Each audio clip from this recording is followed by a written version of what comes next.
All right, so the last thing we've got on the agenda, and this should be fairly interesting, is Eric had the good fortune, or to be sort of sent to the Credit Union National Association's Governmental Affairs Conference as, I believe it was the board representative from Vermont Federal, right? Yeah. So I was thinking it would be really interesting to, this is a big conference, but for one of the largest cooperative sectors in the country, but I think is very little is outside of the credit union world. People don't really know about what it is, or so I was thinking maybe we could you could give a little bit of an introduction to what the conference is, and then talk about your experience there a little bit. Sure. So the Governmental Affairs Conference is put on by CUNA, the Credit Union National Association. So that's really the largest trade group, credit union trade group. And a large part of what CUNA does is legislative advocacy, policy work, providing information to credit unions and services, but a large part is the policy work. And that's what this event focused on almost entirely. So there's sort of three components to and there were 4,200 participants there from credit unions. Every state was represented. It was the largest governmental affairs conference to date. So I mean, that sort of by itself it gives you a good sense of where the credit union movement is. This is the biggest conference that they've ever put on. So I think credit unions are in a good place. There's three features to the conference. The first is really getting an idea of what CUNA is doing right now. So their CEO, Bill Cheney, spoke, and he outlined their new strategic vision, which they've been working to nail down for quite a while. And it's really interesting. It's called Unite for Good, and it focuses a lot, I would say, on developing the identity of the member, and it relates back to the discussion we were having earlier about mobilizing. There's this huge base of credit union advocates out there, all the members. So how do we tap into that base and increase our advocating, our ability to move the credit union movement forward. So that's the conference sort of kicks off with CUNA sort of giving a sense of where they are, and it's really cool because when you're there with over 4,000 other people, you really get a sense of the credit union movement and where it's at. And the second component is really hearing from lawmakers and people in government about specifically about credit union legislation, where that stands, and sort of some of the challenges. And it's a really interesting time for credit union legislation. There's a lot of big stuff happening. We talk about tax reform, and credit unions are taxed differently than banks because they're not-for-profit organizations, they're cooperatives.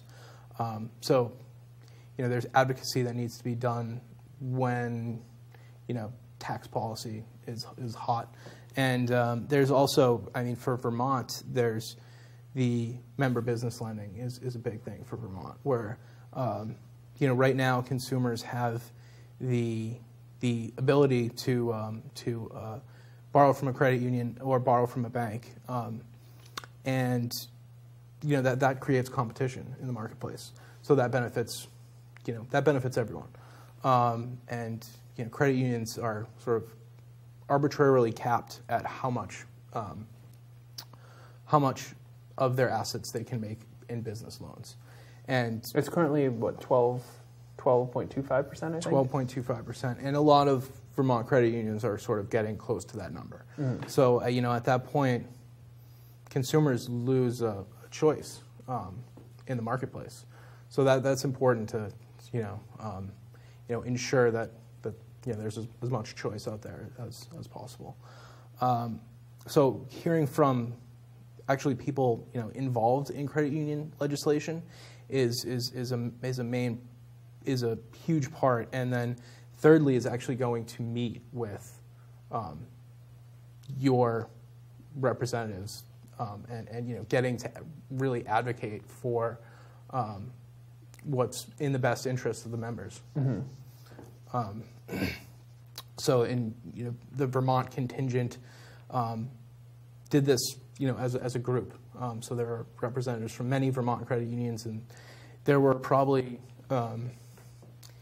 25 people or so in this group. So it really gave, I think it was effective in showing how much support there is for credit union friendly policies. Mm-hmm. There's members out there. We're doing it for the members. And so which politicians did you guys interact with, and what was their response to the Vermont delegation?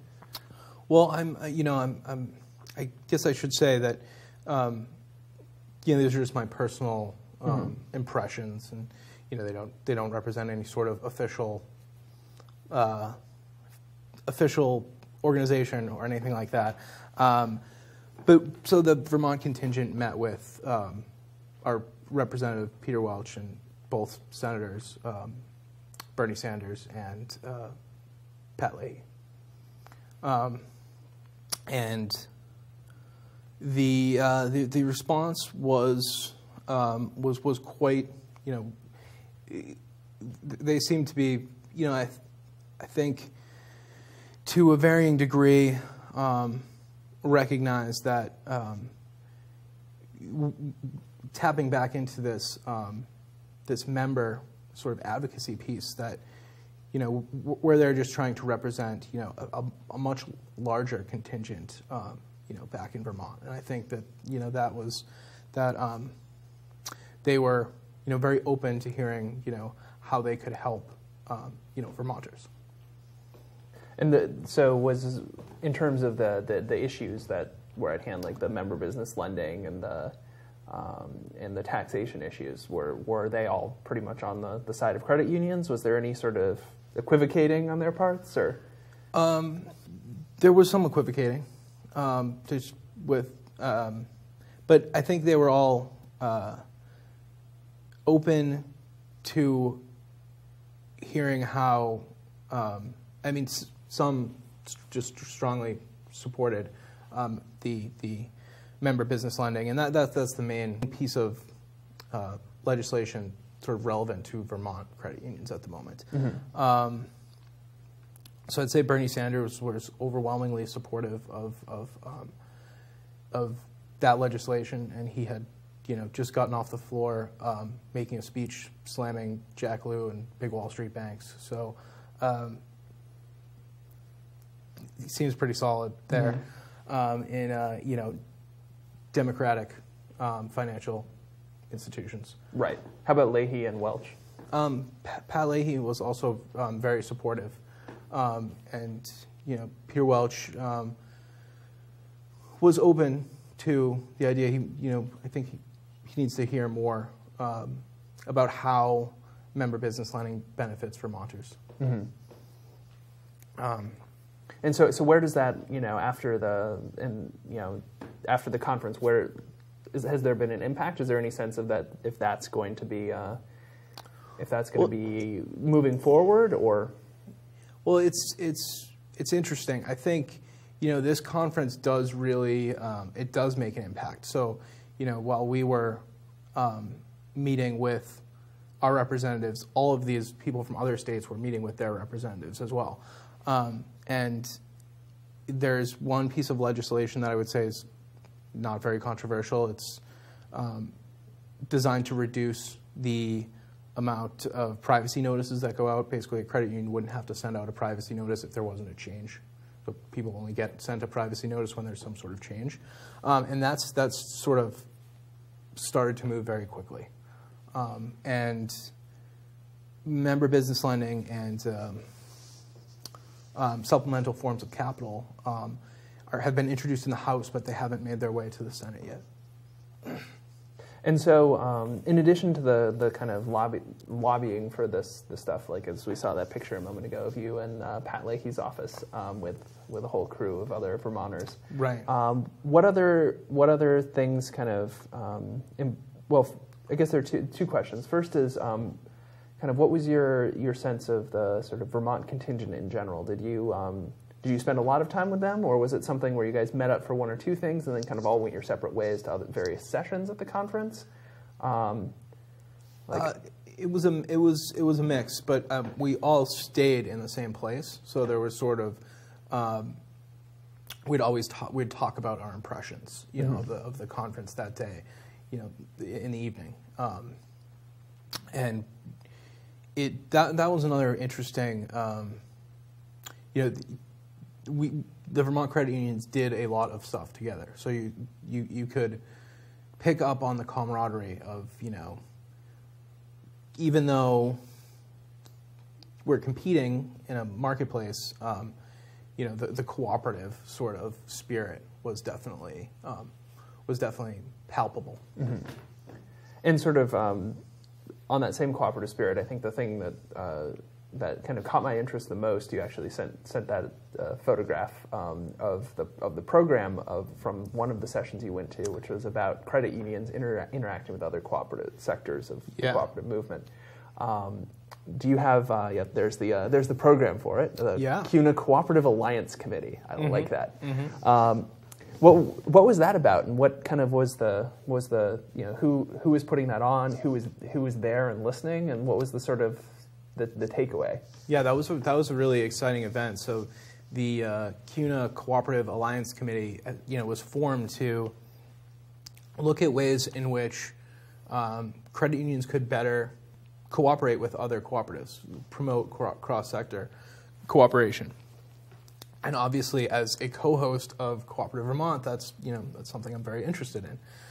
So this seemed to be mostly organized by the National Cooperative Business Association, the NCBA, and Mike Beal, their new head of that organization, was there sort of facilitating the event. And there were other credit union.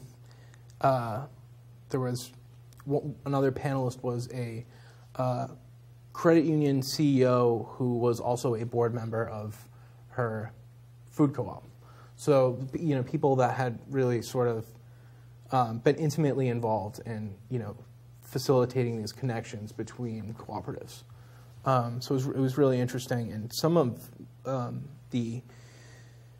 what was incredibly interesting was there was a lot of conversation around what sort of tools can be developed to allow for credit unions to invest in cooperatives, make that investment happen. There are a lot of restrictions. Just, you know, credit unions are, you know, they have the preferable tax status, which is great, but they also have a lot of restrictions in terms of member business lending and what sort of investments they can make, and so there was definitely this desire to, you know, to get some of this capital flowing into the cooperative economy. So there were some really interesting discussions around what sort of mechanisms would need to be created for that to happen. And what was the in terms of the people who were there? I mean, in the audience as well as presenting, kind of what was the level of interest that you felt was it? You know, was this something that was kind of a priority for people? Was there like a certain cross section of the attendees of the conference who were there? Like, what was that? I would say the audience was generally pretty young, so that was sort of exciting. That, you know, you have these younger folks in the credit union movement who are, you know, gravitating towards this idea, and at my table there are also representatives from other cooperatives. Someone from the Rural Electric Cooperative Association. Mm-hmm. So, you know, it was interesting to sort of see the different levels that, you know, people were thinking about this on. And yeah, there were all sorts of consultants from. There was this gentleman, Adam Schwartz, was on the panel, and he does a lot of work with food co-ops, and was very intimately. Actually, he's a friend of Keith's. He's a co-writer on that Cooperative Commonwealth blog. Nice. Yeah. So there was just some really great conversations happening. A lot of talk about what's going on in Austin with Cooperation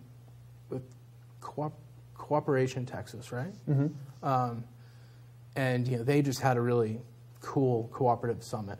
So there were some representatives from Austin credit unions, and the NCBA was involved in that. So it's interesting to see this hotspots for this popping up in places like Austin and like Vermont with the new economy cooperative track, and so it's it's something that's is building. It's definitely it's still there's a lot of potential there, but there's a lot of passion. And it's been very interesting to see these kind of state level or even regional level sort of cooperative advocacy groups emerge. Which Cooperative Vermont is definitely one. Cooperation Texas is another one. There's one in Maine. It's Cooperative Maine. And there's one I just became aware of in the Pacific Northwest called Slice, supporting I think local independent co-ops everywhere.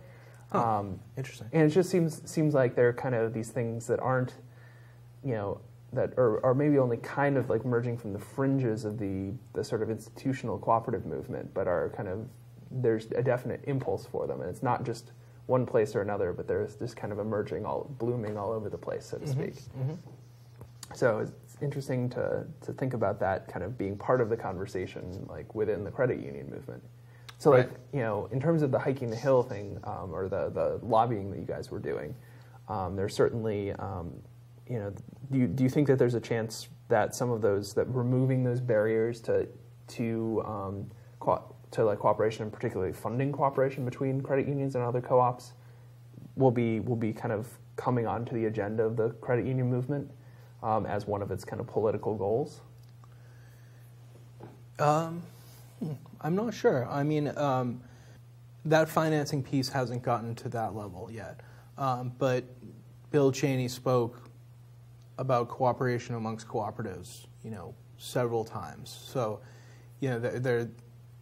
that desires in the trade association. I think, this plays into the conversation we were having about regulators that, understand the cooperative principles, because cooperation amongst cooperatives is one of those principles. And there's a lot that can be done at the NCUA without, I think, potentially, a legislative effort, that can be done more in administrative means. Mm-hmm. No, that'll be definitely an interesting thing to continue following, because I know there's been some discussion about, say, like the Cooperative Fund of New England as a vehicle for cooperative development is a bit small but growing organization, and looking at their institutional funders, there's several for-profit banks that actually have some money invested there, but there were no credit unions listed as of the last time I checked. So it'll be interesting to see if those restrictions are lifted, if kind of credit unions can really step forward as the kind of financial backbone of this kind of revived cooperative movement that we're seeing around the country. Right. I mean, and credit unions just passed $1 trillion in assets, right? So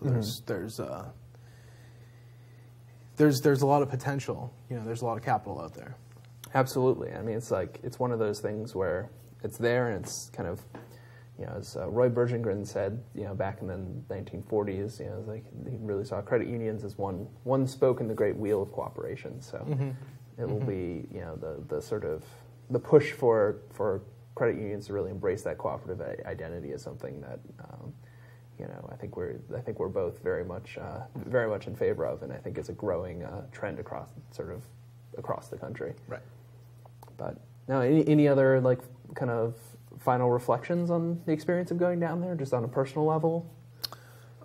It was just really great to get a larger sense of what, because we do all this sort of work in Vermont, and Cooperative Vermont, and then to see that it's also going on in these other places, and to see sort of the passion for credit unions and cooperatives, just really